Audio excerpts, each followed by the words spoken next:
evening. I will call the meeting to order at this time. If you will please rise for the invocation and remain standing for the Pledge of Allegiance. I will ask, I'm not sure if we have any representatives from I know we have an agenda item for the Catholic Church. It's one of our public hearings. I'm not sure if we have any representation. I see Mr. Embler in the back, and I'm sorry, I'm not sure. Okay, welcome. The Catholic Church just recently lost their pastor, or their Father Galvin. Is that correct? How you pronounce that? They just recently lost him due to coronavirus. So I would ask at the end of the prayer, which I'm going to ask Councilman Barber to lead us in, that we just remain standing and for a moment of silence, if you do not mind. Thank you very much.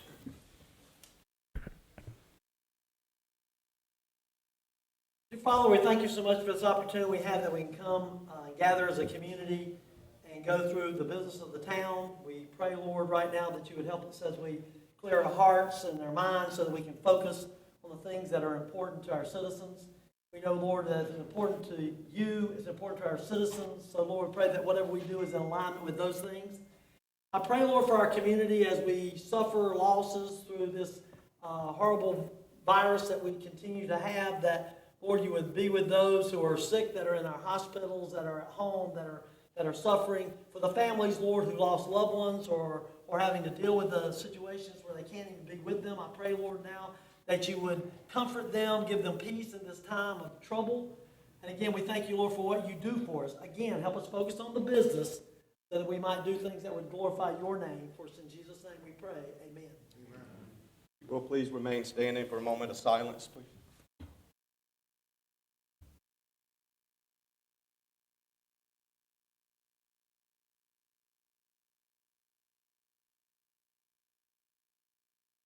Amen. Thank you very much. I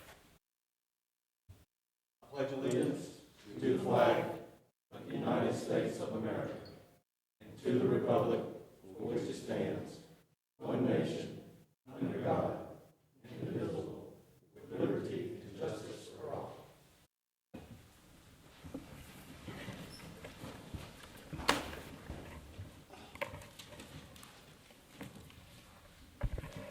Hey, gentlemen, you have the agenda in front of you. Are there any changes? I don't believe we have any known changes. I do believe that there was a request maybe to move one item from a consent agenda. Councilman Scott? Mayor, I would ask that we move consent item 4 to business item number 4, please, just for clarification. Okay.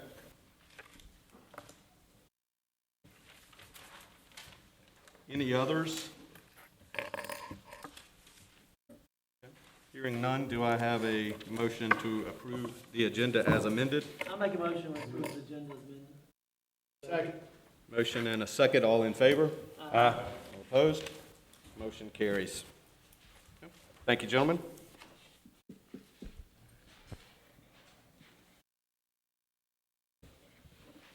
Okay, we'll start with our presentations this evening. And the first one is a proclamation declaring March the 22nd through the 26th, 2021 as Smithfield Alumni Chapter of Kappa Alpha Psi Fraternity Incorporated as Kappa Week, celebrating 55 years in Smithfield and Johnston County. So, Councilman Lee, if you'd like to come forward, and any member of the fraternity, if you guys would please come forward and maybe just spread out right here in the front, I would appreciate it.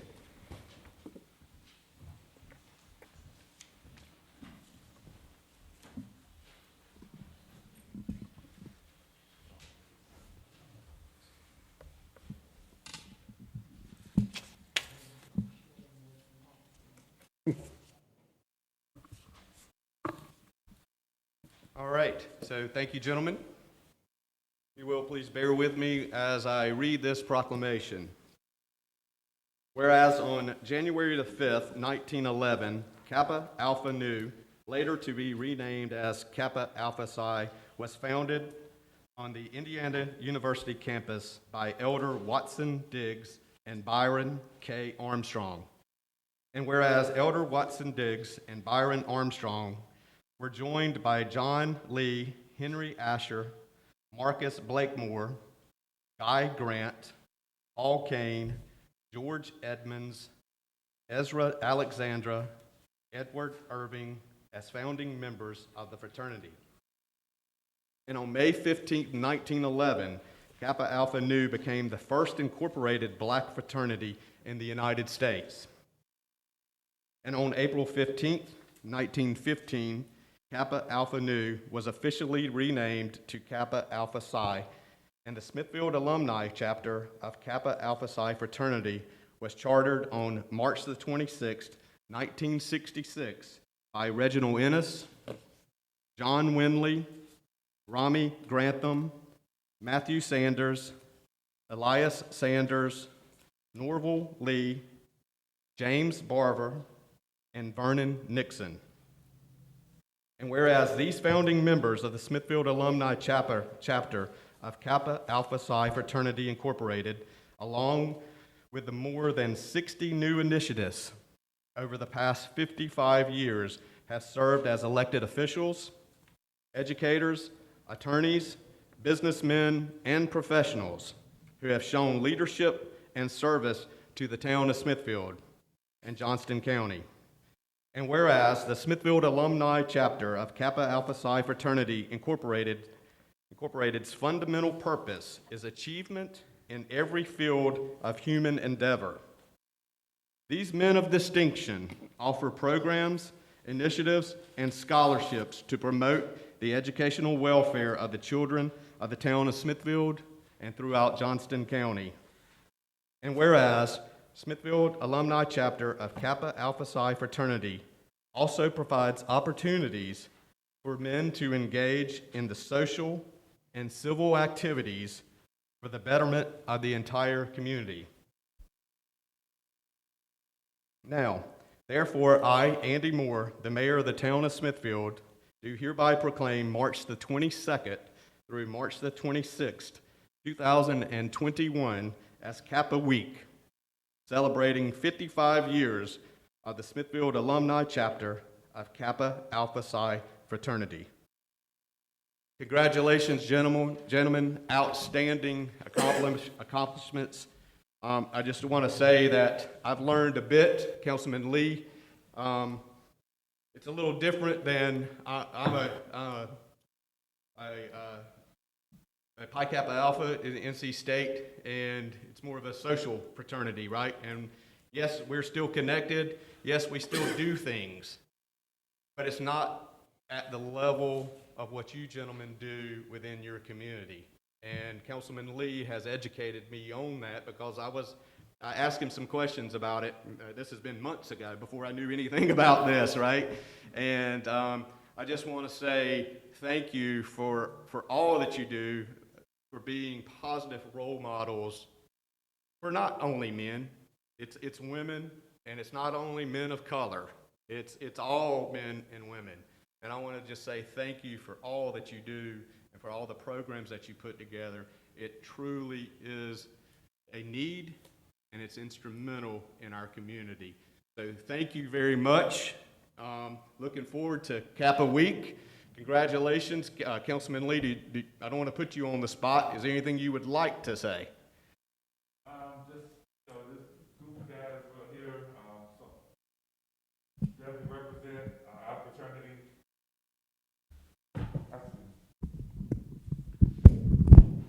This group of gentlemen that I'm standing beside, my fraternity brothers, they definitely represent our fraternity, which our fundamental purpose is achievement. We have coaches, law enforcement, businessmen, and that's our fundamental purpose. But as we achieve, we want everybody who follow us to achieve also. And just like you said, we don't discriminate against nobody. So it's gonna be a fun week. We can't really do a whole lot because of the COVID. But one thing I can declare, whenever the town is in need of some young men to kind of help out in different areas, you can definitely call on us. We're probably up to about 25 or 30 members right now, and we are here to serve Smithfield, and we are here to serve Johnston County. So thank you for proclaiming this on Kappa Week. Our founders, one of our founders, the only living charter member that we have left now is James E. Barber, who was actually the first black councilman that sat up here. So it's a beacon. My college basketball coach, where we won the first CIAA championship 24 years ago yesterday, was the late Norvell Lee. So it's a lot of history, and we just want to be beacons and be able to carry it on. So thank you.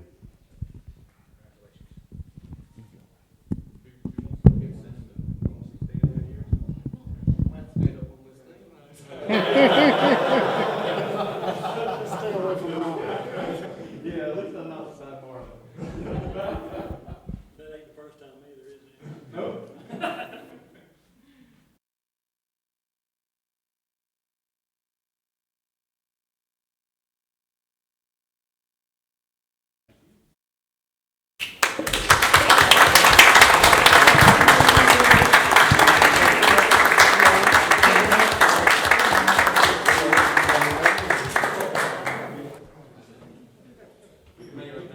Yes, sir. Thank you very much for coming. Appreciate it. Yep, good to see you.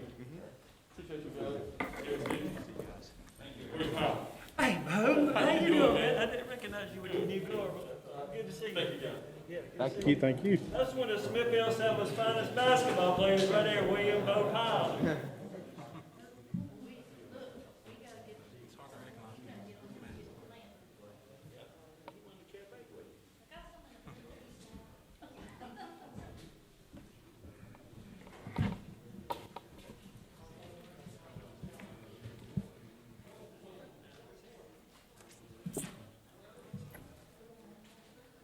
So our next presentation is administering the oath of office to a couple of new police officers.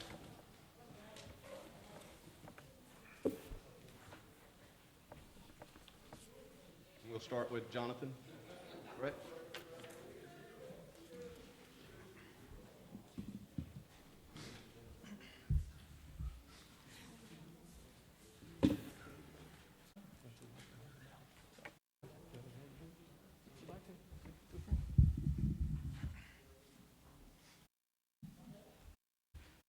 You guys ready?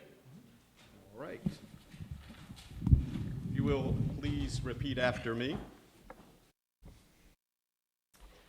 I, Jonathan Aaron Boyce, I, Jonathan Aaron Boyce, the undersigned, the undersigned, do solemnly swear do solemnly swear or affirm or affirm that I will support that I will support the Constitution of the United States, the Constitution of the United States, that I will faithfully that I will faithfully and bear true allegiance and bear true allegiance to the state of North Carolina to the state of North Carolina and to the constitutional powers and to the constitutional powers and authorities and authorities which are which are or may be established or may be established for the government thereof, for the government thereof, that I will endeavor that I will endeavor to support, maintain, maintain, and defend and defend the Constitution the Constitution of said state, of said state, not inconsistent with not inconsistent with the Constitution of the United States, the Constitution of the United States, that I will be alert that I will be alert and vigilant and vigilant to enforce the criminal laws to enforce the criminal laws of this state, of this state, that I will not be influenced that I will not be influenced in any manner in any manner on account of personal bias on account of personal bias or prejudice, and that I will faithfully and that I will faithfully and impartially and impartially execute the duties of my office execute the duties of my office as a law enforcement officer as a law enforcement officer according to the best of my skill, according to the best of my skill, abilities, abilities, and judgment. and judgment. So help me God. So help me God. Congratulations. Please be safe. Godspeed.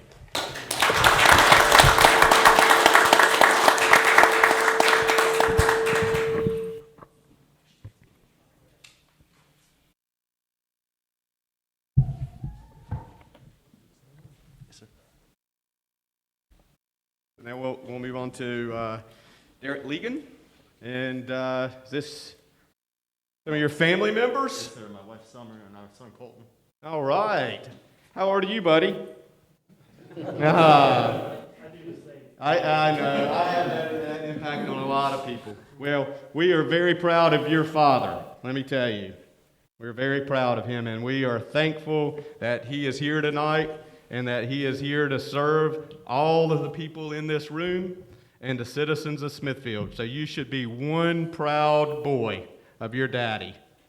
So congratulations to you and to Mama as well.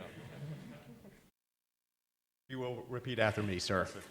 I, Derek Anthony Legan, I, Derek Anthony Legan, the undersigned, the undersigned, do solemnly swear do solemnly swear or affirm or affirm that I will support the Constitution that I will support the Constitution of the United States, of the United States, that I will faithfully that I will faithfully and bear true allegiance and bear true allegiance to the state of North Carolina to the state of North Carolina and to the constitutional powers and to the constitutional powers and authorities and authorities which are or may be established established for the government thereof, for the government thereof, that I will endeavor to support, that I will endeavor to support, maintain, and defend maintain, and defend the Constitution of said state, the Constitution of said state, not inconsistent with not inconsistent with the Constitution of the United the States, Constitution of the United States, that I will be alert that I will be alert and vigilant and vigilant to enforce the criminal laws of this state, to enforce the criminal laws of this state,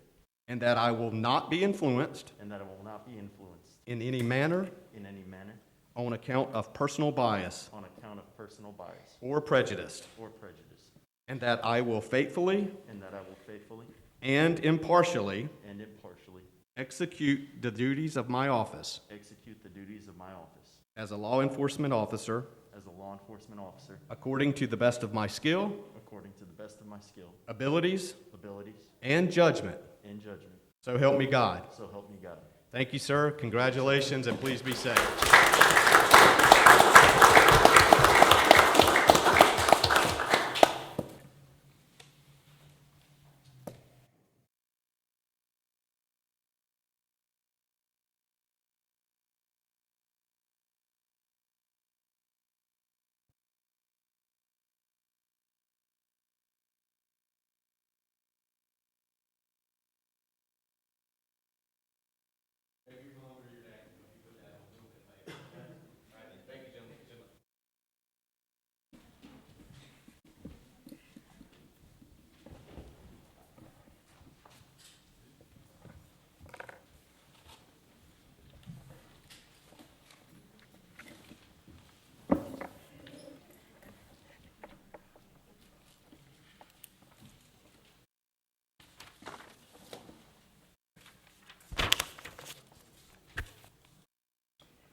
And then we'll move on to our next item, which is a public hearing. This is not a quasi-judicial hearing, so no need for anyone to be sworn in at this time.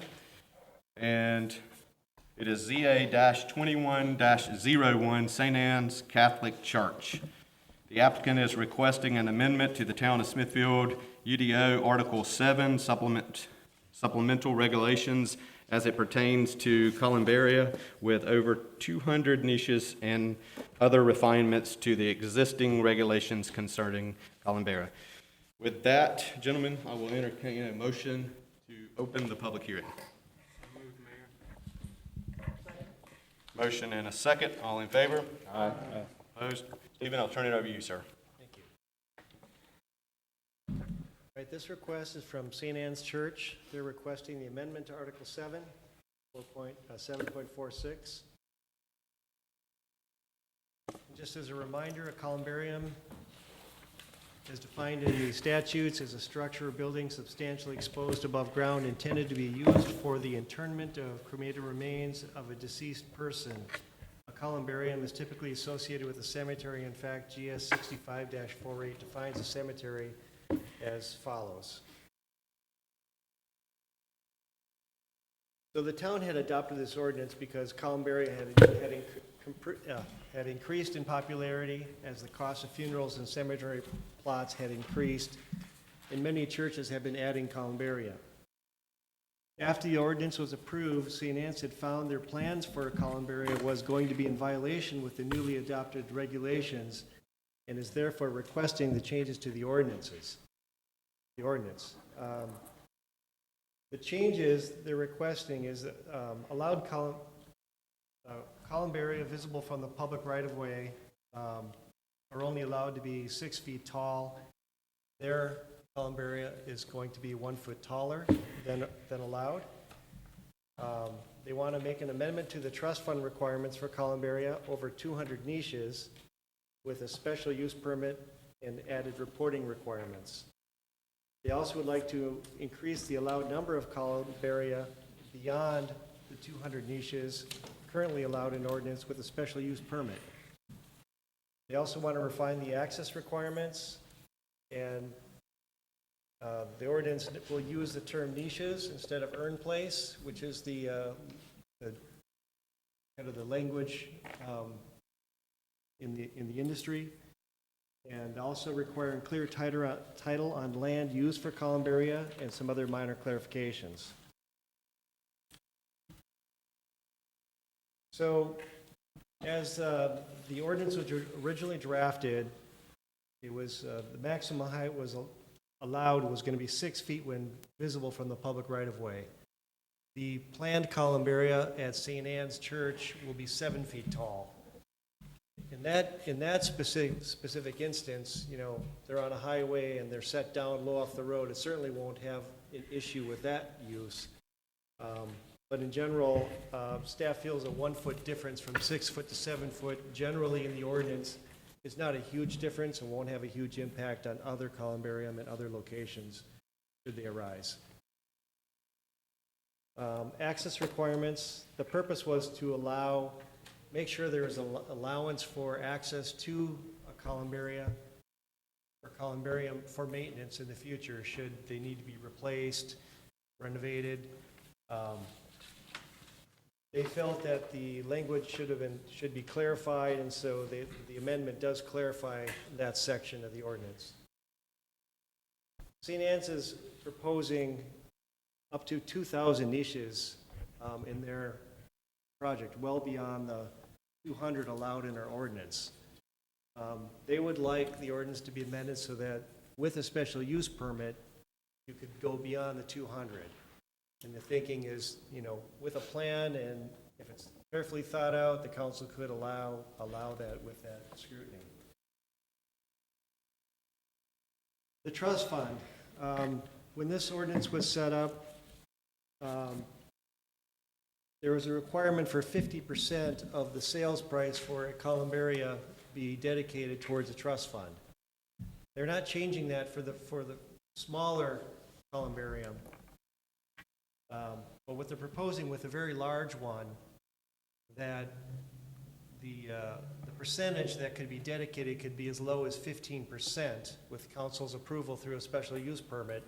The idea of thinking that economy of scale, you're going to spread those costs over a much larger number of columbarium, and this is going to be a larger facility, and that in general facility maintenance is much larger, and a lot of those costs will be absorbed in the general facility maintenance as well. So just as for instance, St. Anne's is requesting the changes. With their 2,000 niches, they charge roughly $4,000 a niche.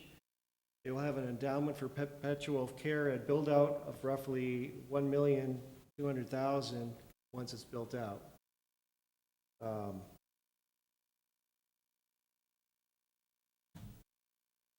And then other changes, as I said, they're going to use the term niches instead of urn place in the ordinance, requiring clear title on land used for columbarium and some other minor clarifications, as you can see in the ordinance. Staff finds the zoning text amendment to be consistent with the town's comprehensive growth plan and other adopted plans, and we believe it's reasonable and in the public interest. Oh, sorry. Got the old recommendation here. Anyway, recommending approval.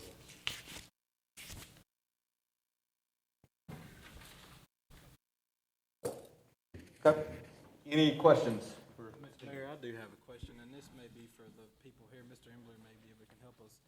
Are these things commercially constructed, which in fact would have changed the height?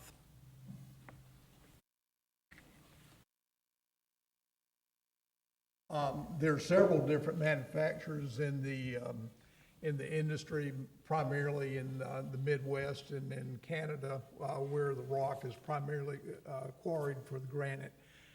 They are modular, and they will vary in height depending on how high you stack them, but it is a design system. And the actual units themselves, I think that we have picked, and Dean Penny can give you the specifics on it, are in approximately about 6 feet, but they have to be on a pedestal base, so it's going to raise it to about 7 feet. And, so that's where we're coming from on the height of those units. Just to give you a little background, when we first moved to Smithfield in 1976, St. Anne's had a population, total congregation of 178 people. We're somewhere right now around 7,000. And obviously we have a lot of births and a lot of deaths going on. There is no Catholic cemetery or columbarium in the county. And so we're getting a lot of requests for providing that with it at the church. So that's where this is driven. And then also, Steve advised us that the ordinance was coming along, and we knew that it would be here. But the diocese has a process that you've got to go through to get something approved, and you have to engage an architect, and that whole process takes about a year.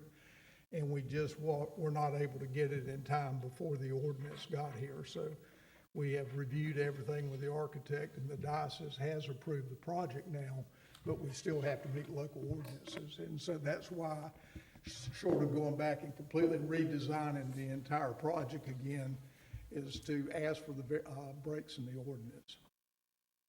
Mr. Embler, what part of y'all's campus is this projected to be on? Dean, do you want to address it? We have some other graphics that we brought with us tonight, and Dean can speak to that better than I. So Mr. Embler, before you leave, we all know you. Can you please state your name and address for the record? You hadn't forgotten this. I'm sorry, I'm so used to the other side. My name is Paul Embler.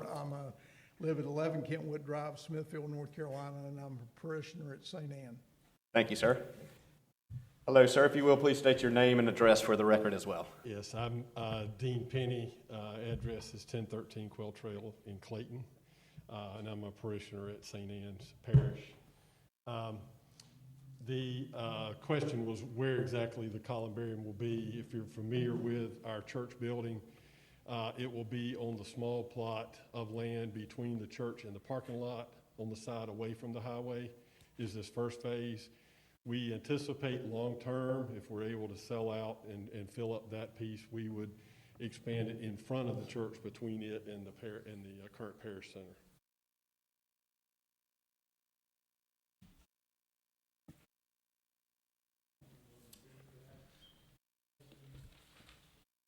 You want me to talk to you more about the design or?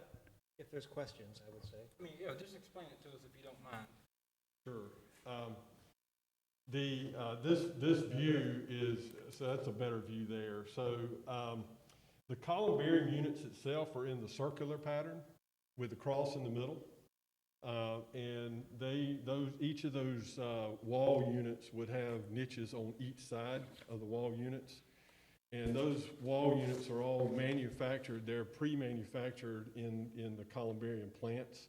We have selected ICOF Columbarium out of Minneapolis as our columbarium manufacturer, and so we're currently working through detailed design with them. But those units, the way we've got it laid out, there would be a stack of 5 niches, and then you've got to have, as Paul mentioned, you've got to have the base and a cap on top of it, which pushes our height up to that 7 feet.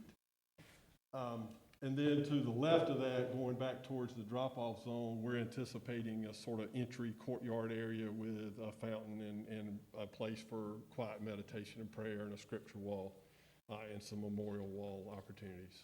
So. So does that unit that's portrayed here, that has 2,000 in it, or was that The way we including got the? this, we're just under 1,500 units in that design, in that phase, that phase.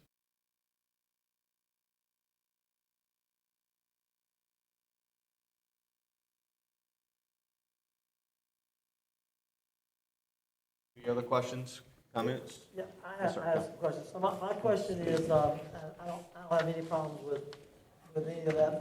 My question is though, the request is to change the UDO, right? It's not the request to do special use permit except for the numbers. So our question is related to the UDO change. You know, is there a way that we can handle the changes that they're requested through special use permit versus, because example, as you said, you felt comfortable that with it being off the road, that because of the road, 7 foot would not be in effect, but we've got places that it would be different because they're not off the road. So the question is, would it be beneficial? I don't have a problem with theirs, I understand what they're doing, not a problem, that's not what I'm saying, but we're talking about changing the UDO for everybody. And I'm concerned, we went through this UDO in exhaustion. So I want to make sure that when we make a change again, that's not something that we're just making a special use for somebody else, and instead of calling it a special use, we're making a UDO change every time. So that's my question is, because again, based upon the comment was that because it was off the road, the 7 foot was not going to be any, I got no problem with that. But to change the UDO to 6 foot, 7 foot for everybody, now, is it going to be a factor for everybody else? So my question would still go back is, can we not make some changes for their situation because of where they're located, for one? They're away from the incorporated part of town, and versus making a lot of UDO changes again. Well, when we drafted this ordinance, it was in cooperation with our attorney, Bob Spence, we kind of sensed there could be some changes to it. I think we've alluded to that. We're giving it a best try, so we have something on the books to address columbarium. I do believe everything but the height is kind of addressed, and I don't think I would be comfortable going any higher than 7 feet in a columbarium. So I think we're covered with height. I don't think I would support an 8-foot columbarium. You know, that's as tall as a residential fence. You don't really want to go much higher than that, I would think. So, I mean, I'm comfortable with these changes. I don't really anticipate, I mean, with a smaller columbarium, I think you're going to have more troubles with impact to neighbors and costs of maintaining it, just because it's a small area, and hiring a maintenance person for a smaller area is not as efficient. So I think the changes are thoughtful, and I think will put us in a better place. And through the special use permit process, the areas that are subject to change will give the town council the scrutiny I think they need to address those issues. But I don't think I would be comfortable with just leaving height as something just subject to individual sites. So I thought we had the UDO specified 6 foot tall. It was 6 feet, now we're allowing 7 feet. Okay, no, not yet, right? We're asking This for ordinance, it. this ordinance. You're asking for Yes. change to 7 foot. That's what I'm saying. So not yet. We haven't allowed 7 yet. We're still allowing Yeah. 6. Ordinance has been approved by everybody 6 foot. So now we're asking for 7. I want to get that straight, and that's my If question. it's the council's pleasure to I say understand. 6 feet or 7 feet with a special use permit, I'm okay with that too. I'm okay with a special But use I'm okay permit. with 7 feet without a special use permit, because I it's not a understand. significant change from 6 feet. But as you get beyond that, it starts becoming significant. I understand. My concern is we go back to a matter of principle, though. We keep changing the UDO. And I'll be honest with you, I've been on this council now going over 3 years, and I'm telling you how many UDO changes we've made. And so when we make a UDO change, we need to be very scrutinizing every one of those changes, because we all spent hours and hours going through every single thing. And so my point is, if we're going to make a change to 7 foot, it's because it makes sense for everybody, or we do a special use permit for that application, which I have no problem with. You see what I mean? And not change the UDO. I'm concerned about making changes to the UDO that are not absolutely, positively necessary, because we just had enough. I'm just being honest. We just had enough changes. That's why we spent all that time. So my question is 6 foot acceptable, is 7 foot the measure that we want for everybody then? Forever? That's the question, because it's currently at 6 foot. Now, if we want to, don't have 7 foot, don't have no problem, again, I say we just do a special use permit, don't care. But changing the UDO is what I'm concerned about. You understand what I mean? Yes. That's my concern. I just think that I think we can handle these situations like this with special use versus changing UDOs every time. Mayor, I have some comments. I understand Councilman Barber's concern, but I think they made it pretty clear that columbarium, 6 foot, they're asking to put it on a foot pedestal. So, I mean, it could be argued either way. And I understand that because to market the bottom urn holding places, you would want it to be on a pedestal out of respect for the people. And this is a new thing. It's a great thing.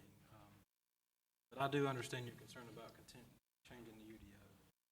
But I think this is an exception based on what we presented. They said they're manufactured 6 foot tall. Put it on a foot pedestal. It makes perfect sense. It significantly change their project. Told them that they couldn't do that in this case. Just my concern. I agree with actually both comments here. When this came before us, it was something new. Within the last 2 years, we didn't have anything concerning these issues. And I don't know where we got our 6 foot number from. And again, the church is far enough off the road that this would not pose a problem whatsoever. But at the corner of Front and Church Street in Smithfield, I believe there's a columbarium and Riverside Extension Cemetery, is there not? I think there is. So There's the one only, at the Presbyterian Church, correct? Or not? There one is at the Presbyterian Church. Yeah. I think Dr. Barber's concern is, I know there's rules about the height of signs and maybe in the right of way, maybe you could have one. I'm not sure. I think this would be great, not a problem with this, whether it requires a special use or not. But when we started this, we had limited information, I think, to set this set of rules in place for us. And it was something that I'm not opposed to changing it, but I just want it to be a safety issue because there are some of these in town. And for example, Riverside Extension sits on a corner of a street where it's a one-way street and nobody knows to drive one way on it. So there's a lot of issues there anyway. I just don't want to cause any undue burden for the church in this, but I do want to keep safety in mind. I don't know if we could set a different set of parameters for in city limits or make everything special use. Just as clarification, columbarium structures shall meet the setback and yard requirements of the underlying zoning district, so they can't be pushed up next to a road. Okay, They need to be offset. very good.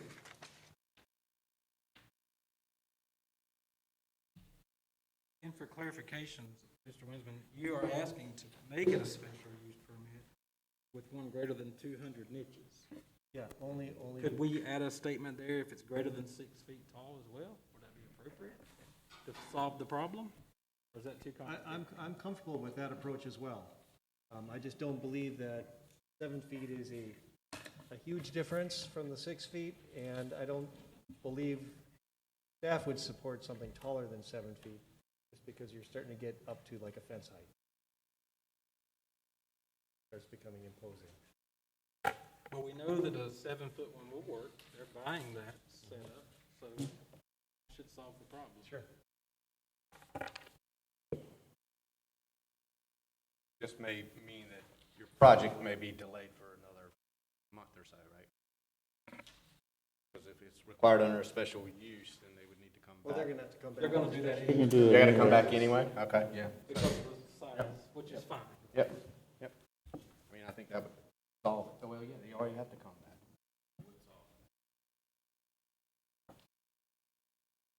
Because I think John Dunn had a great point too. I mean, it's, because we'd have to go, the question is, has research been done to see where we have, currently have these how if they went up to, if we allow 7 foot, are they gonna add 2 more feet? If they were at 5, now we go to 7 because they already got, they can add more things, you know, if that'd be if that the rule was. So the question would be is how would that be impacting, any of our, you know, traffic is used one, but we would need to do the research to see how it affects all the existing ones we already have. You know, we can't just arbitrarily make those changes, that's my point.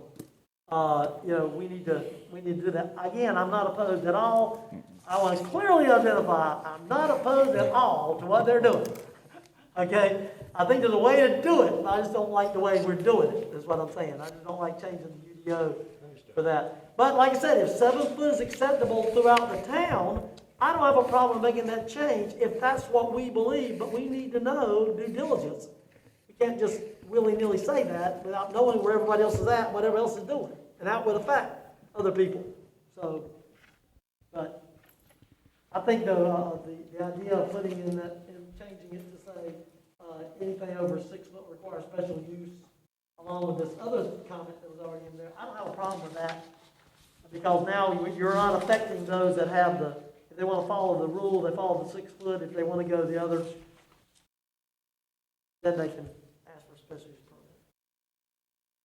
permit. Mr. Bennett, do you have anything to add to that, or? If I may, with all due respect, I understand the concern about changing the UDO.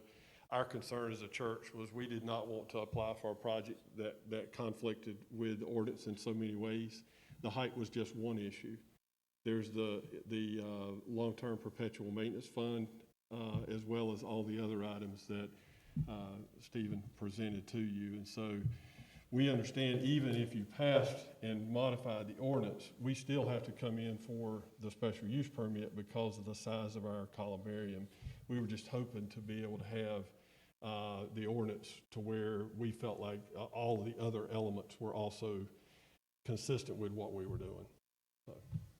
And since you mentioned that other part, let's talk about that just a moment. You know, I understand that they will have the ability to do what they want to do with the money that they have. But the question for us would come in with everybody else, because again, the UDO applies across the board. Special use permit is special use permit. We can do for them, then we can do for others because we have a special use permit. Again, I don't have any problem with their project whatsoever, none. I understand what they're doing. I don't personally have a problem with it. But to change the UDO for everybody, that's a different story. Not everybody is St. Anne's with 7,000 people. You know what I mean? And so they're not going to have that same type of number of people or whatever. And so I'm just saying, I think that we need to look at, you know, we went through this for a purpose to make sure we felt comfortable with that. And we had discussions on how much. It wasn't like we just picked a number out of the air. We discussed what it would take to maintain it and if something was to happen and all that. So I'm not necessarily eager to make the changes to that either. I don't have a problem with special use if we want to for given situations, but I'm not really in favor of making that change either on the UDO. Mr. Barber, I don't think that change is being made. We're just asking if it's greater than the 200, then they would have to apply for a special permit, which would allow them to alter. Correct. Is that correct? Correct. So same thing, you would still be requesting the special use, even Regardless. I think we And the just. purpose of that is to give the council scrutiny in regards to, you know, is the church property maintained properly? Does the church have a large endowment? You know, what are the other financial considerations that they bring to the table when they bring the columbarium to the table? So it gives the council that scrutiny. And the trust fund is important, right? I mean, we never, you never know what may happen, and then all of a sudden, a church could leave town and they're still on the property, right? And then somebody has to deal with those, right? And it could be 100 years from now, right? But Rob can probably attest that he's researched his law going back that far, correct? And cases, so it is important, right? The trust fund has.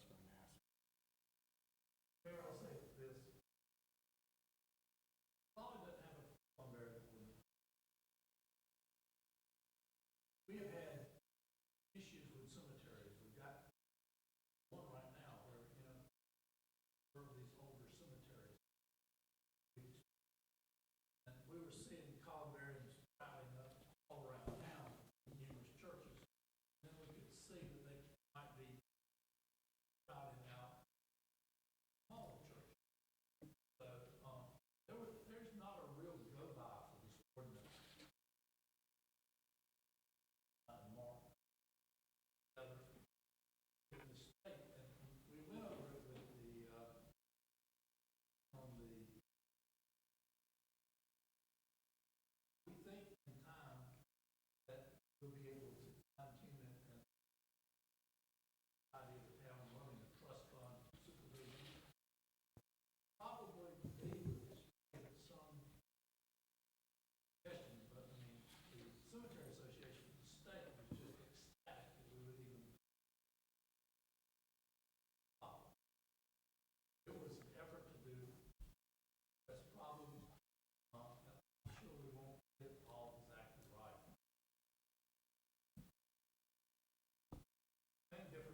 Any other questions? Is there a particular reason why we took away on 7.34.1? We took away to be available if the institution closes or no longer operates the columbarium or urn plot, which is segregated for just the columbarium, obtained from the half the price of each urn. Is there a reason why we took that away if the institution closes or no longer operates? Because this is a clause in there, if something happens and they no longer are there. Where else do we include something on that if they close and no longer there? Where does that give the town or? Councilman Barber, what section was that? That was on section 7.35, sorry, 7.35.3. This actually says 3, it doesn't say 1. It just goes over here. It goes from 1.3 to Top of page 12. top of page 12. Okay, thank you.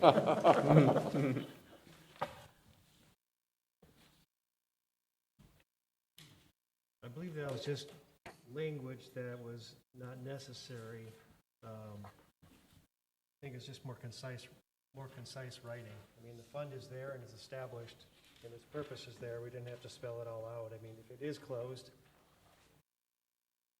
regardless, it's there for maintenance, whether it's closed or not.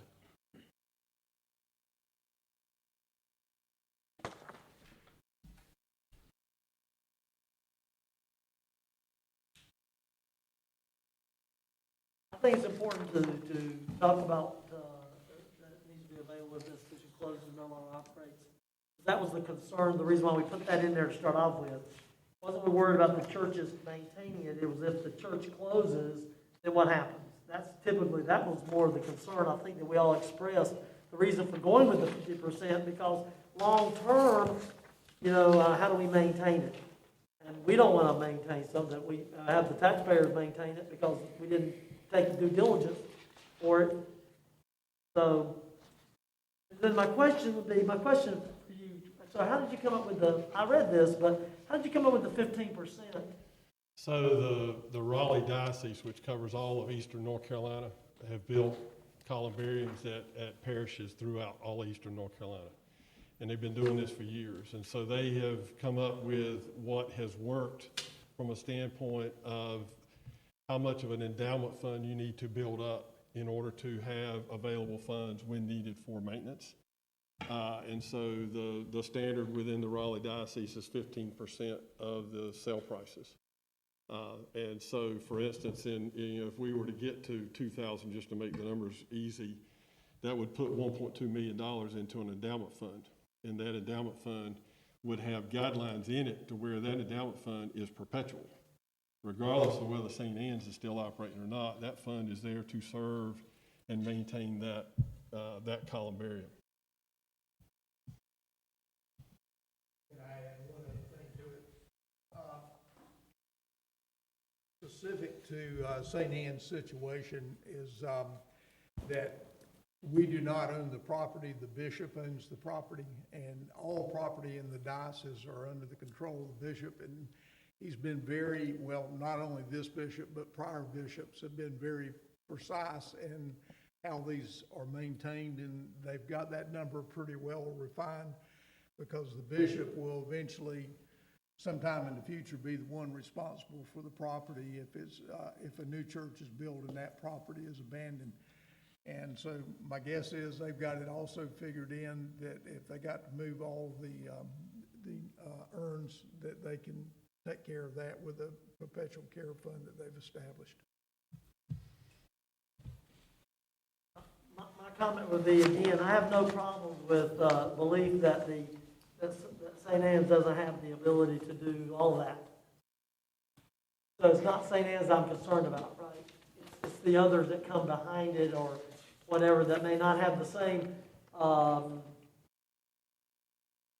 ability. Because let's face it, if you're involved in the Catholic Church, you've got resources beyond your community if you needed it. You know what I mean? Whereas that's not necessarily true of other people.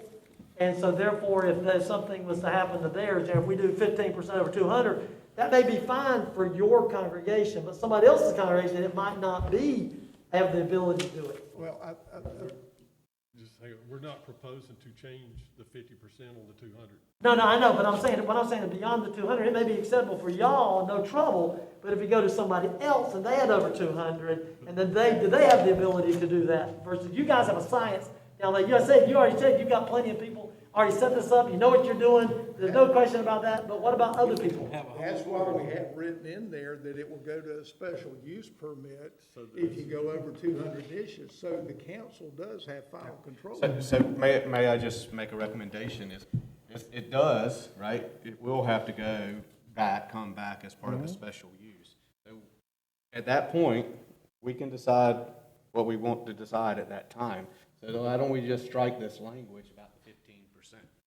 Right? And I understand that I understand your concern about not wanting to come before the council with so many changes to the ordinance, but kind of what we have, right? So I don't think that's an issue for the board.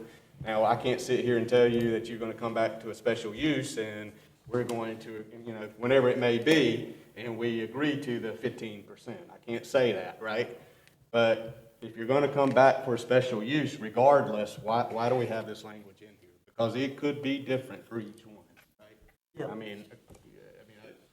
I agree. So I guess for me personally, I do struggle with that, right? If you got to come back for a special use, that's the time that we need to set those criteria. This locks us in, right?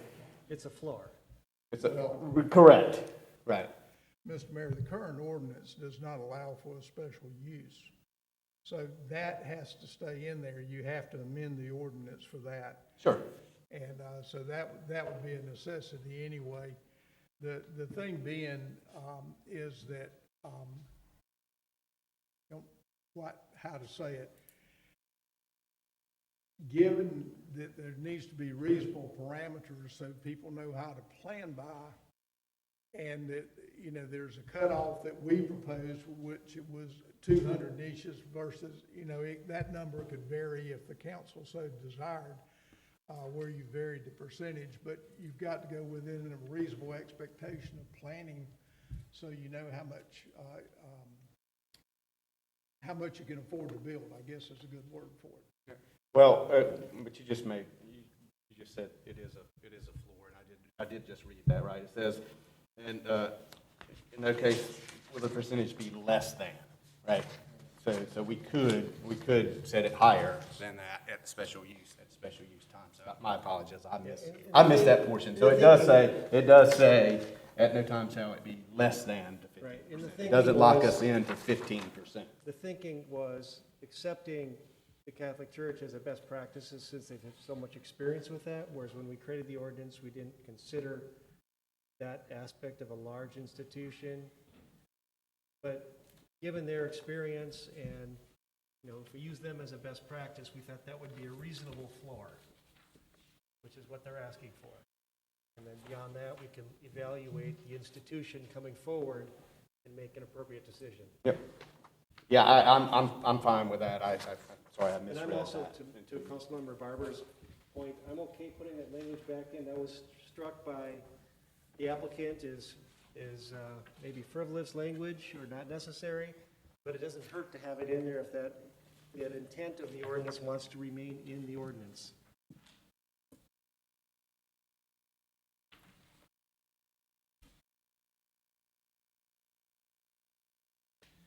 Mayor, I make a motion, we close the public hearing. I need to ask if there's anyone else in the audience wishing to speak on this matter. Anyone in the audience? Any further? Okay. All right, sir. No. If not, Close the public hearing. okay, got a motion to close the public hearing? Second. All in favor? Aye. Mayor, I make a motion that we approve the, as written, text amendment DA 21-01 as consistent statement finding an amendment consistent with town of Smithfield comprehensive growth plan and other adopted plans as the amendment is reasonable to the public's best interest. Motion, do I have a second? Second. Motion and a second, all in favor? Aye. Hang on, that was and that that included raising it to 7 feet? In your motion, Councilman Scott? As it's written right here, it pretty much addresses that, yes. I mean, we could add that line if you wanted that under special permit, Mr. Winsman clarified. That's not in this document, no. Yes, it is on height, on 3532.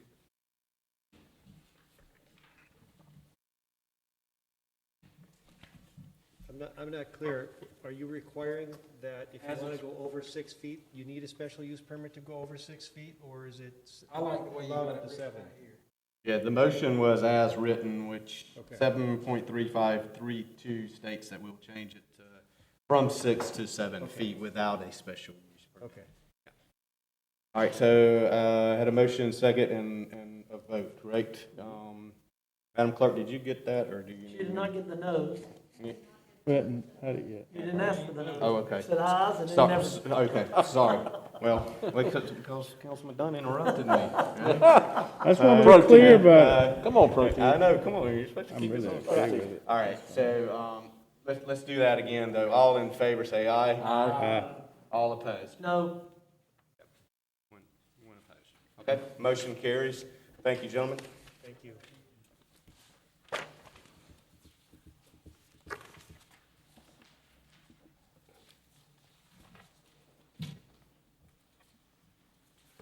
And now we'll move on to citizens' comments.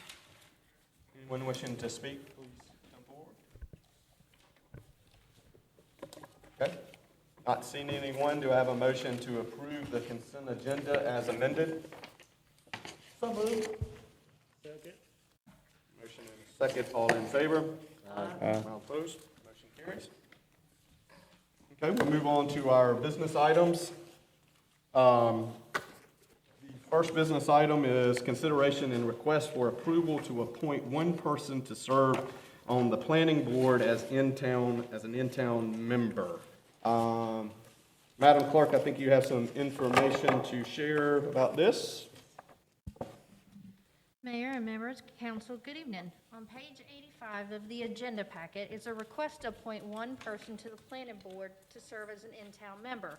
The reason why this is a business item is because there's one vacancy and one applicant, and 2 applicants. Before you, at each of your desks, there is a ballot. Please write your names on each of them and choose one. When complete, please pass your ballot to Mayor Moore, and I'll read the ballots into record. Also, for this appointment, Teresa Daughtry is requesting to be reappointed, and she has served 9 years on the planning board.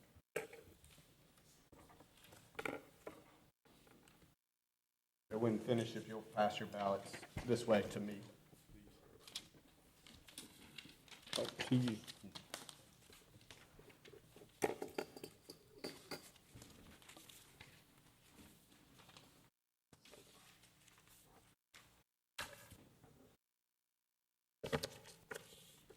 Madam Clerk, even though their names are already typed on this, do you need them to sign it or put their name as well, as long as their name's on the ballot? That's correct. You don't need them to do. Okay. No, sir.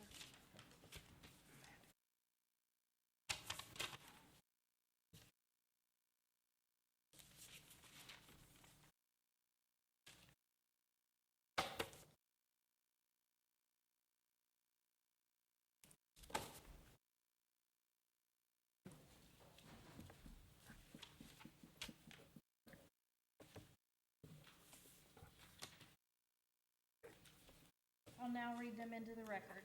Councilman Scott voted for Teresa Daughtry. Councilman Stevens voted for Michael Stevens. Councilman Lee voted for Michael Stevens. Councilman Barber voted for Michael Stevens. Councilman Wood voted for Michael Stevens. Councilman Rabel voted for Michael Stevens. Mayor Pro Tem Dunn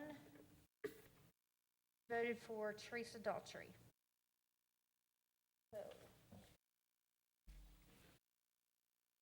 5-2, Mayor. Now you just need a motion and a second to appoint Michael Stevens to the planning board. Okay. Thank you, gentlemen. Thank you, Madam Clerk.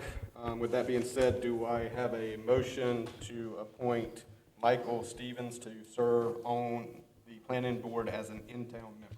I'll make a motion. A motion and a second. All in favor? All opposed? Motion carries. Thank you.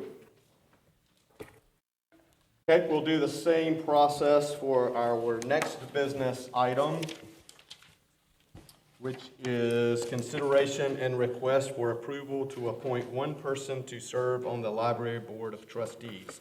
Madam Clerk, turn it over to you. Mayor and members of council, on page 91 of the agenda packet is a request to appoint one person to the Public Library Board of Johnson County and Smithfield's Board of Trustees. Again, the reason this request is a business item is because there's one vacancy and 3 applicants: Connie Barber, Angelique Leggett, and Stephanie Norris. On page 99 of your agenda packet, you will find a letter from former board chair Jeff Jennings endorsing Ms. Norris. Again, at your desk is a ballot, and this will be the same process as previous. Thank you, Madam Clerk. When you are finished with your ballots, if you will please pass them to me.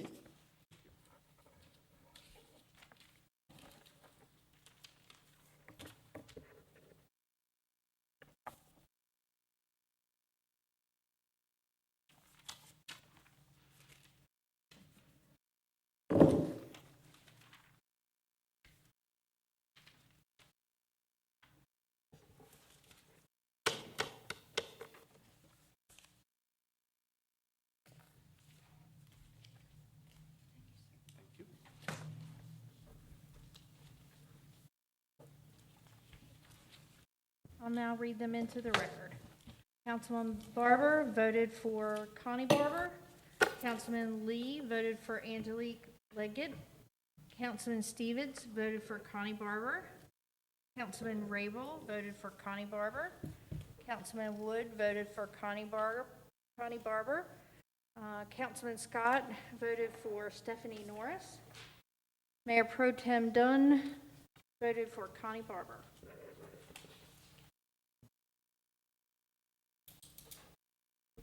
Need a motion to approve this letter. Okay. All right, thank you, Madam Clerk. Connie Barber was the highest vote getter there, so do I have a motion to appoint Ms. Barber to serve on the Library Board of Trustees? Second. Motion and a second. All in favor? All opposed? Motion carries.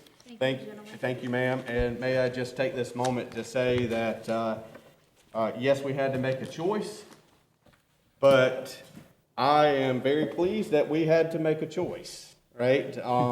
We have people that are wanting to serve on our boards now. Used to, we didn't have this, right? Madam Clerk, this is the first time in a long time that we've kind of had to do this process, and the reason we did this process is just to make it go smoother and quicker, right? But I do want to just take this opportunity to thank everybody that is currently serving on our boards, and we have some of those members here tonight, all our boards, but also to the ones that are rolling off the board. I want to say thank you for their service, especially I think you said that Ms. Daughtry had served for nine years on the planning board. So especially want to thank her for her time and for her service. She's been a valuable member to that board. But again, also I think it's good to have new people, want to be involved in stuff. So I think it's a good thing that we had to make a choice, right? If you will. So thank you, everyone. So we'll move on to our next business item, which is business item number 3, consideration and request for approval to allow the fire department to apply for an assistance to firefighters grant for staffing for adequate fire and emergency response. I guess that's Chief Blanton. Turn it over to you, sir. Thank you, Mayor.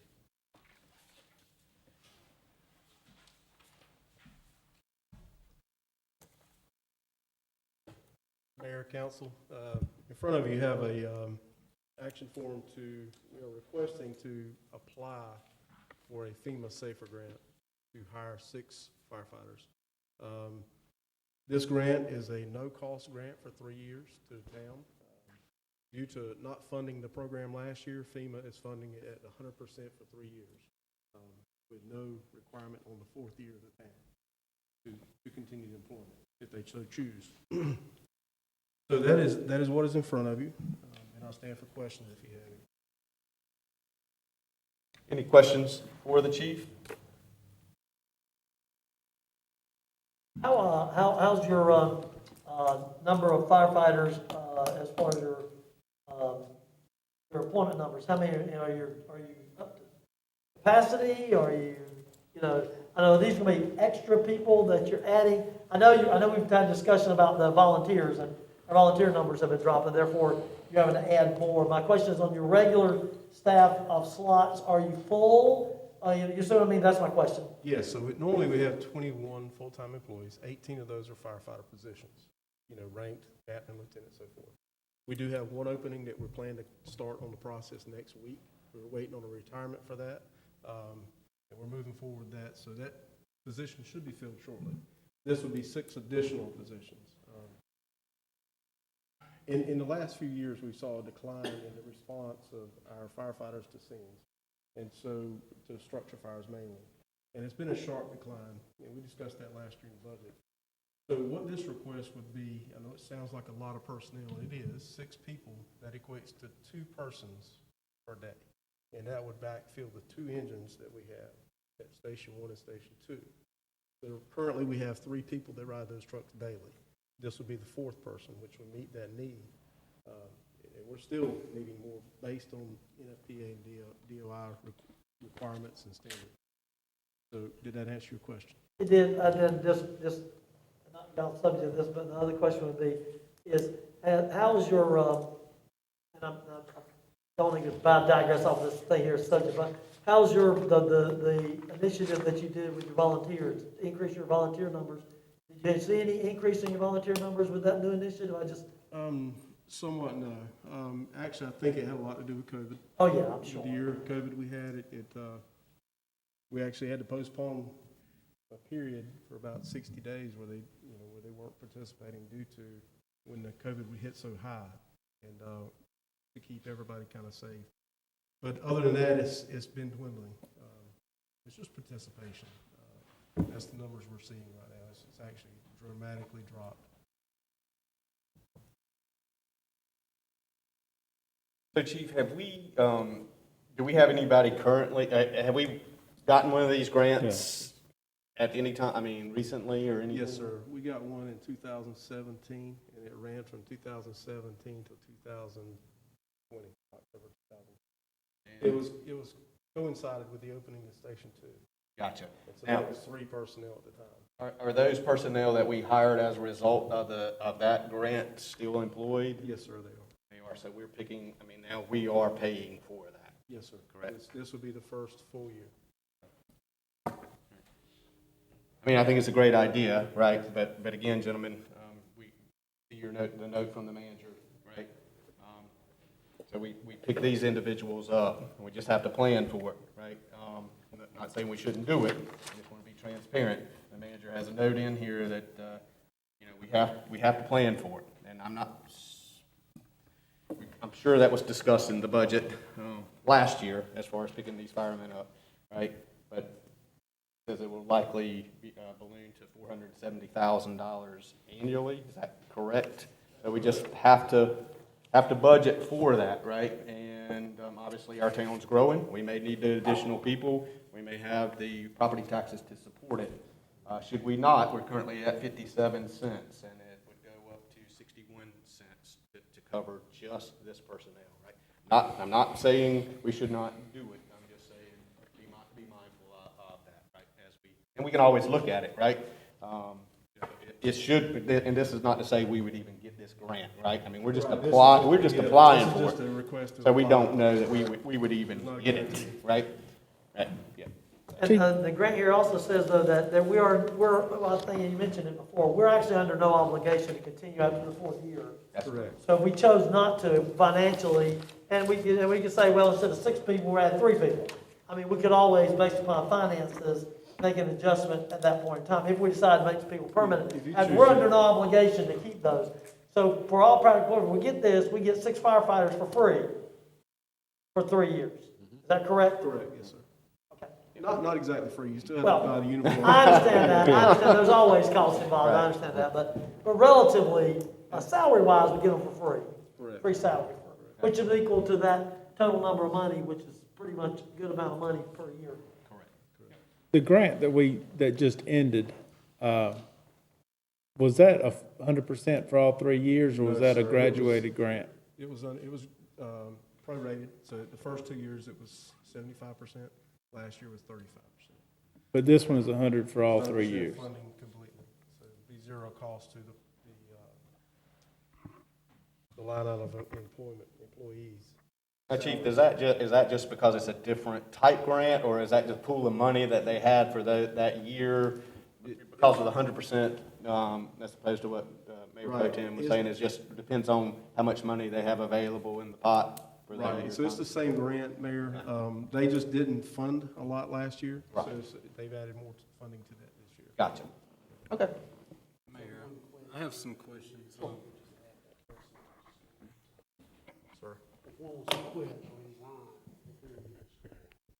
Yeah, you would just rehire in that position, and they would fund that. You're in that 3 year? Right. Because we had that happen with the other grant. You have people leave and you have to rehire under that. Under that same position. Councilman Scott, I think you had. Yes, I Comments? did. I am understanding of the staffing needs, and I'm understanding of the workload. I have worked, on the fire department volunteering, and it's very obvious, our staff, we're getting a good, workload is very high. Coronavirus obviously has brought a whole lot more. I'm speaking on this because I have some knowledge of that. I just want to remind the council that we probably should look into some type of model or some understanding from an outside firm to understand what our needs are.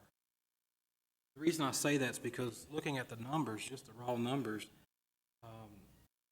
our staff on this fire department, with the group of 21, plus the volunteer staff, is answering more calls in the city of Goldsboro, which is significant. So we're getting a really value for what we are, but my concern is fatigue. My concern is the addition to property that's coming to town. Houses are being built. East River's got a lot of real estate very close, and it poses some potential threats, not even to say the medical calls that we're seeing. But I do say all that to say, ask question to the manager. Mr. Scott, I looked over these numbers, and I have not had time to come see you. We've been so busy at work. But my question is, comparing this to the law enforcement grant we done, the numbers were quite different, and I'm a little bit, I don't understand how you come up with 470 for the 6 positions. Is there any way you could break that down for us?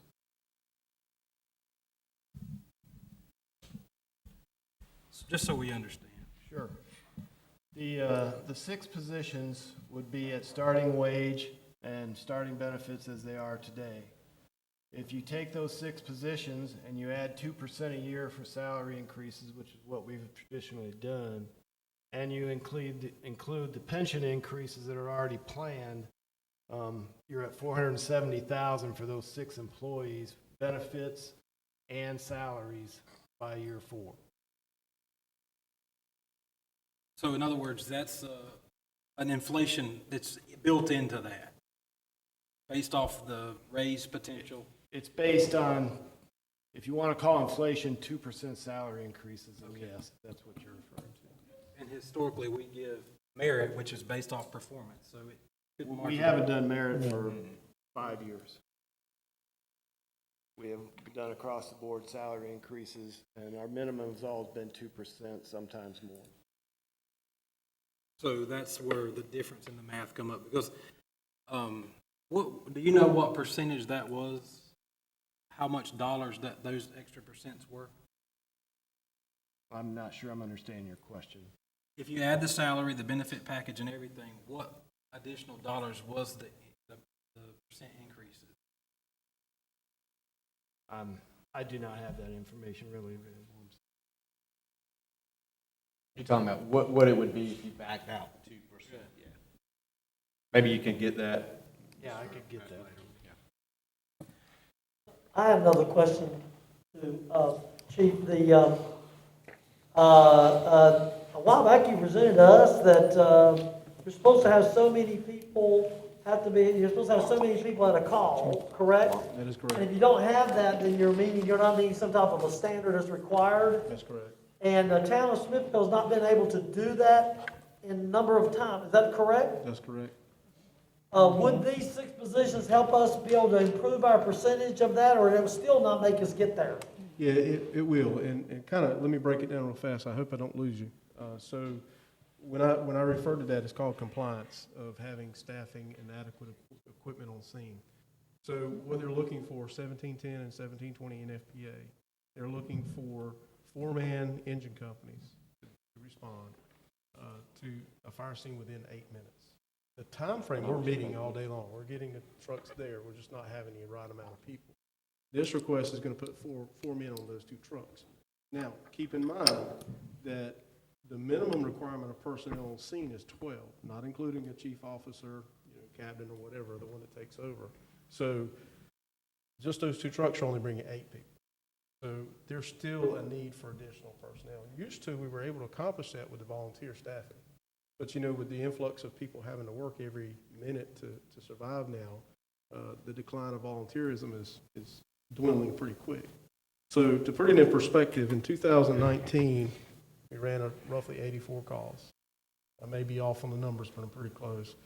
We were only compliant 20 of those calls. Now, this year, 2020, we ran 93 calls. We're only compliant 11 times. So that is the sharp decline we're seeing. And this year, so far, we hadn't had a call yet that we're compliant on. And that's structure fire calls, not all calls. That's just structure related. Does that make sense? It does. That says though that long term, we still have an issue that we have to address. I mean, long term, town of Smithfield is going to have to address this issue. We just can't keep kicking the can down the road. And I say we're putting money into equipment because equipment wears out. We got no choice; it wears out. We got to do that. But it comes down to personnel. If you can't, because we're a hybrid station, there's a lot of places that go away from being hybrid stations at all and just full-time firemen because they can't get people to do it to meet their requirements for safety. Because it's about safety, right? I mean, we owe our citizens the ability that they're going to be safe, and if there's a fire, they're going to have somebody be there within a time period to help take care of that fire. Isn't that right? I mean, Absolutely. And I want you to understand one thing. This is not my need. This is our community need. It's their need. And so it's my job to present that to you to illustrate the need. It's your decision to say yes or no, and I support that either way. When I bring these to you, it's to illustrate that. And I've seen a sharp decline in the last 5 years. It's slowly been dwindling, and there's no one to blame. It's just participation. If we could, like the mayor said earlier, if we had a lot of people showing up for these boards and wanting to be a volunteer firefighter, that would really help us out a lot and save a lot of money for the town. But unfortunately, we don't have that. And we tried.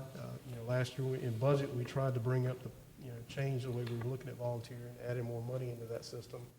We just didn't do it. We didn't accomplish it this year. Not to say it couldn't happen in the future, but right now, as the numbers run, we're not meeting our minimum standards.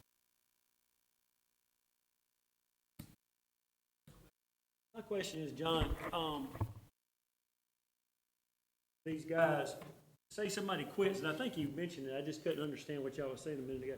If somebody quits, gets fired, in any of these positions, they can fill in the one later down the road, or if someone gets fired or terminated or quits, excuse me, I should say. So if I understand your question correctly, you're talking about the permanent staffing? Yeah, the If they permanent get staff fired- leaves, these people could fill in later down after the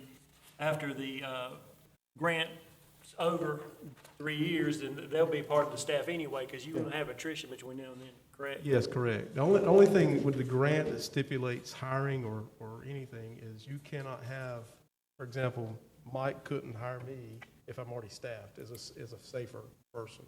So it has to be a brand-new person from the outside to be hired as a safer person. From that point forward, from 3 years, it doesn't matter where he goes. Is that clear up? you'll have, it's backfill, because you'll have attrition. Yeah, that happens, so these 6 guys probably needed it either way, maybe not all, but some. And again, this is just a request to apply. You know, there's no guarantees. Thank you. Any other questions for the chief?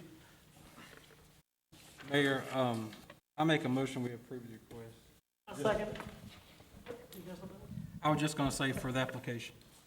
That's what's in the record. Second that. I have a motion and a second to approve the ask to apply for the SAFER grant.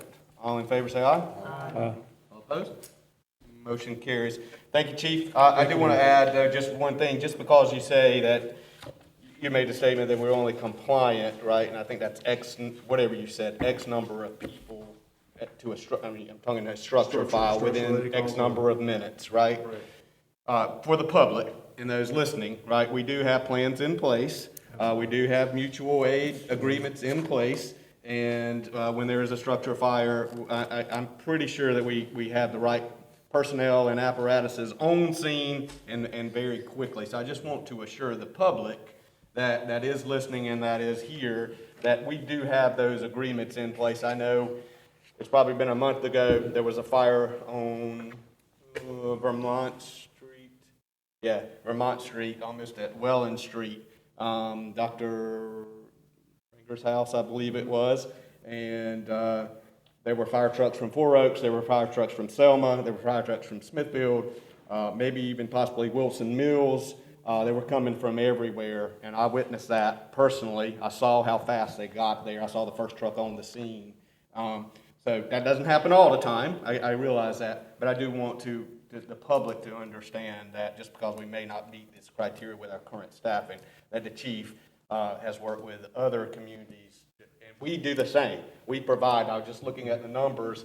For 2020, we had a total of 9 structure calls, 4 from outside of our district and 5 within our district. So that means at least 4 of those times, 4 of the 9, we were providing mutual aid to outside of the town of Smithfield. So we're running the calls outside of Smithfield, and they're running them back in, right? And I do know, because I've seen your statistics about the number of calls and the number that come in at the same time. So I'd almost be interested to see, is our other crew tied up on another call? And that's why we can't get to our own calls on time, right? Don't need to go into it here, right? But it would be something that I'd like to look into a little bit, Mayor, right? I will touch on Yeah. that. I want to agree with you on that. I want the public to rest assured that we do our job and make sure that we have staffing on scene at all costs. And y'all do a fantastic job. So go out and see what we can get. Right? Thank you, sir. Mayor, I have a couple more comments I'd like to make real quick, and it addresses Mr. Scott's comments in here about other needs, and that is a huge concern. I think that would be beneficial, talking about some of the other departments, including the water, sewer, other utilities, electric department, computer. I think that would be valuable discussion. One of the topics we could possibly have, if we could ever get together as a retreat, if COVID will allow us to do that, it's just about planning for the future, because these things are very, very expensive. We need to make sure that we're being consistent throughout all the departments, because they all work hard. Yep. Just wanted to make that clear. Yep, I totally agree. Thank you, sir. All right. We will move on now to business item 4, which was removed from the consent agenda. And that was consideration and request for approval to amend the reimbursement agreement with Buffalo Road LLC.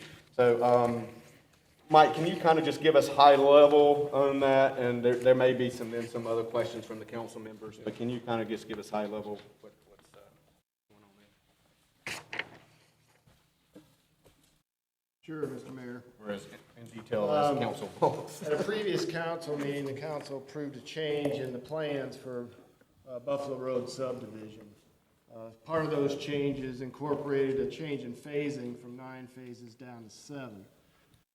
During that discussion and those approvals, we advised the council that we would have to amend our current reimbursement contract and bring that back to council, and that's what this is.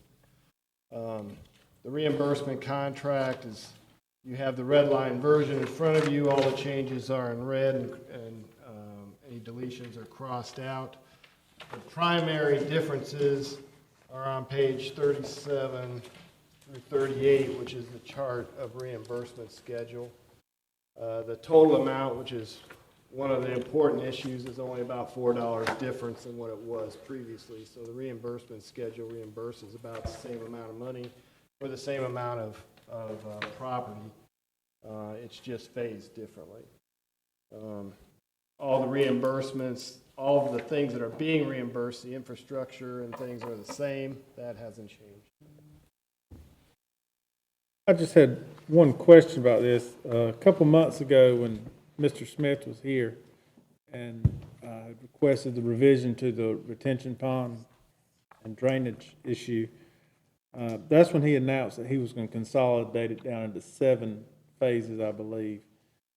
And during that meeting, it was addressed that, you know, we are budgeting for this as a town, and we may not be able to pay on an accelerated schedule.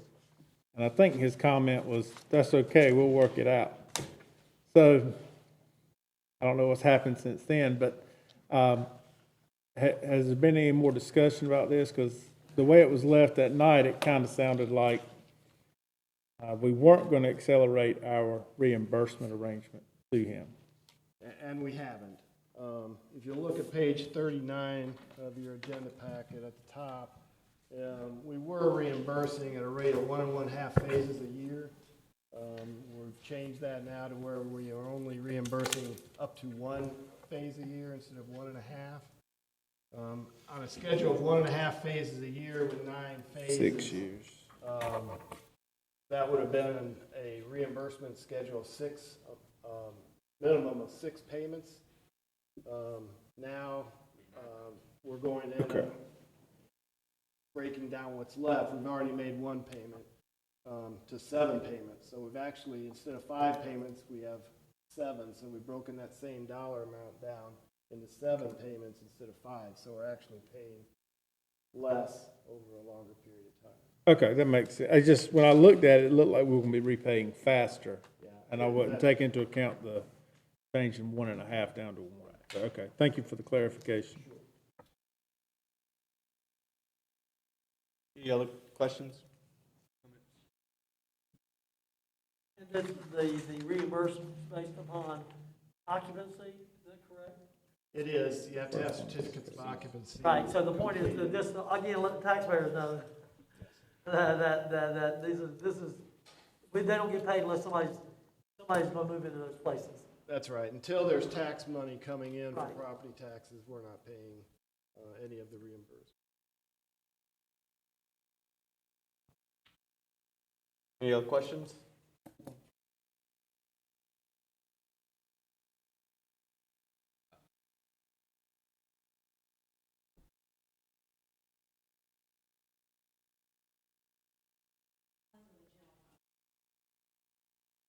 We have money for economic development in general fund, water sewer fund, and electric fund, and it comes from all of those.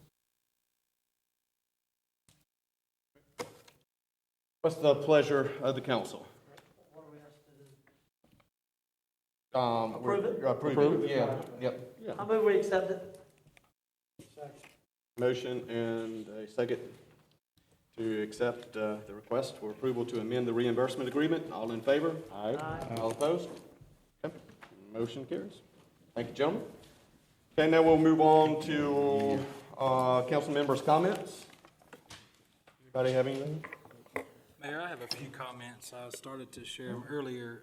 It's in regards to our planning board. Ms. Daughtry is served diligent on that board, and I just want to make sure that we mention that.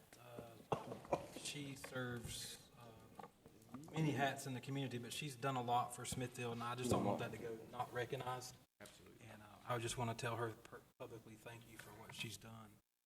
And perhaps if she still has interest, she can serve on other boards. Sure. So I just want to make sure we said that before we close the session tonight. Thank you, sir. Anyone else? Got a couple of questions, Mr. Mayor. I might address them to the Mr. Manager.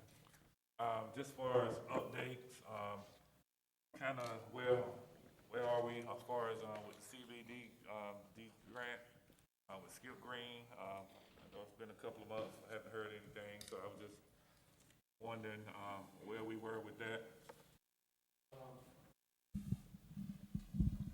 Bob's office has been working on all the title information to get everything done. I received an email from Skip last week that is about 90% completed, and we are ready now to start moving to the construction phase once we get everybody in to sign those contracts. We still kind of right on time. I know with the COVID and stuff, a lot of stuff got pushed back. Were we granted extra time, or did we lose time, or? No, I believe we're still on the schedule that we anticipated we would be on at this point. We have not asked for any additional time. That may come if our contractors can't do the work in the time period that we need, but at this point in time, we're where we need to be. Okay.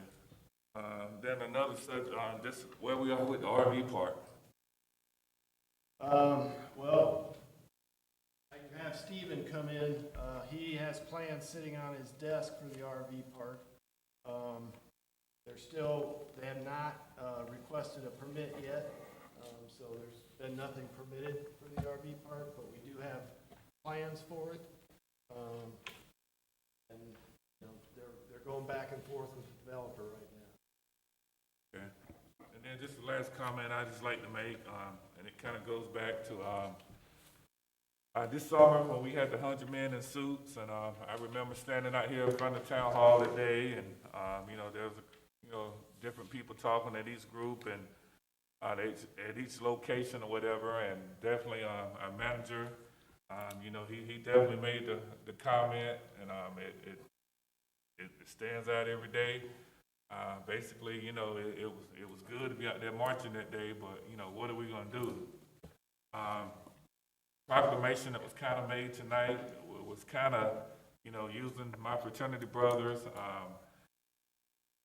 more of a dedication to be some of those men that's going to be stepping up in the community throughout this COVID.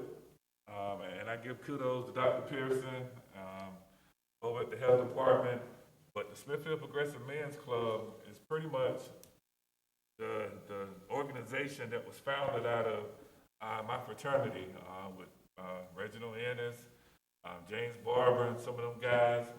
And since the pandemic, since October, we've opened up that place. I mean, they've been doing COVID testing every second Thursday of the month. A lady named Miss Rachel Ayers, I mean, she's feeding the community.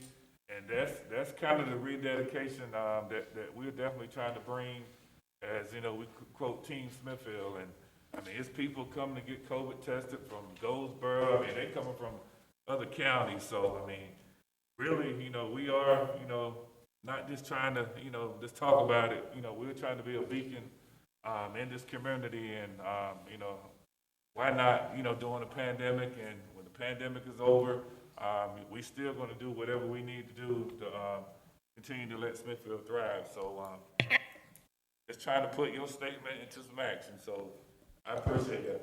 Thanks, sir. Good job, by the way. Thank you, Councilman Lee. Anyone else? Mayor, can we compliment whoever authored this? I was getting ready to, yes, sir. And probably the manager may bring this up, but I was actually getting ready to do that, right? So if you haven't seen at your place tonight is Welcome to Smithfield book. It's been a long time. I don't know where Brian is, but revisions, I had it out for months with revisions and so forth. Red lines, I think, twice. So to the staff, Tim and Brian, I think, had a lot to do with this. I'm sure Shannon as well, and I don't know who all did, but I do know that Brian had a lot to do with this, as well as Tim, and like I said, the entire staff. So I think it looks really good.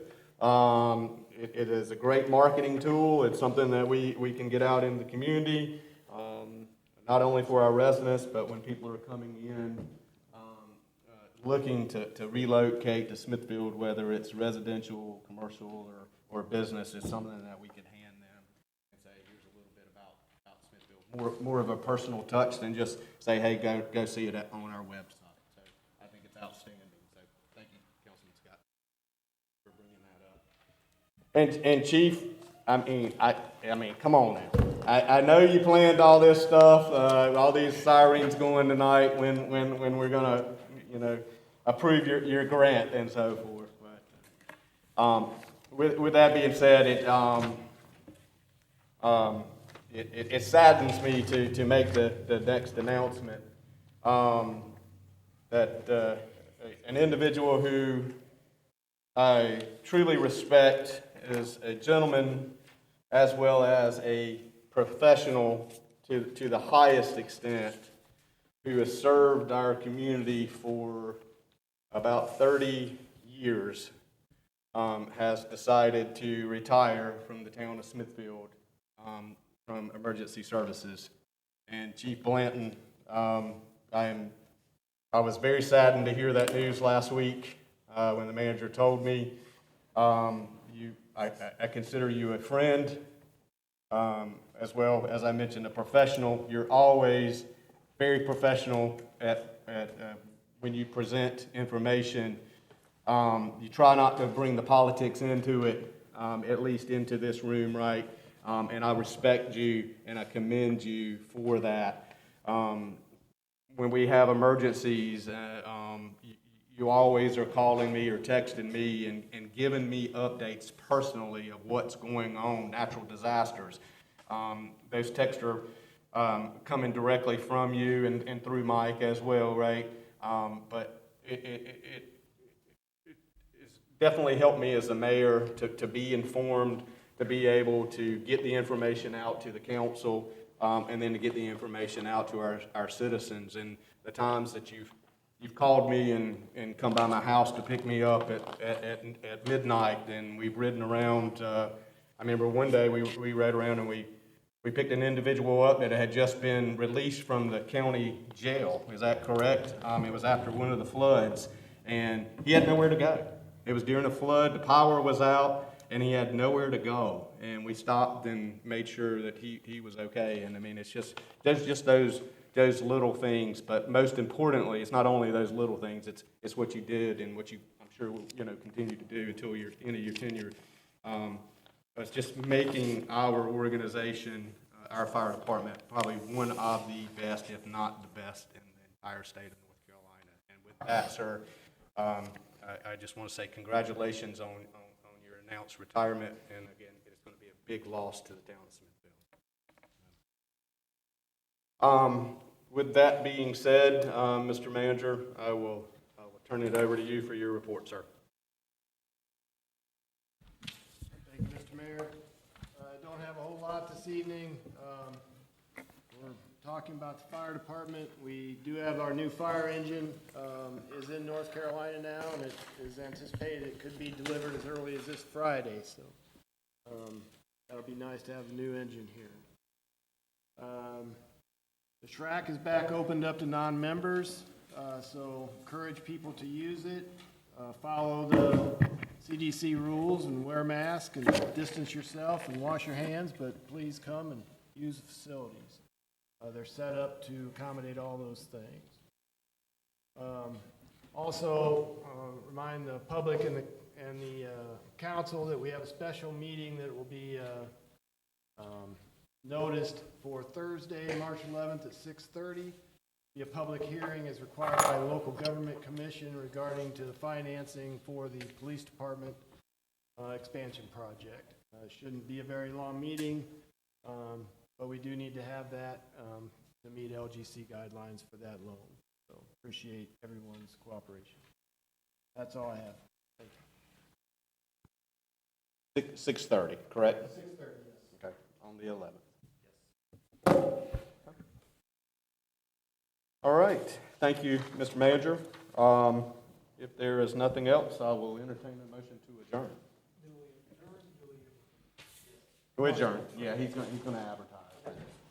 I make a motion we adjourn. Second. Motion and a second. All in favor? All opposed? We stand adjourned. Thank you.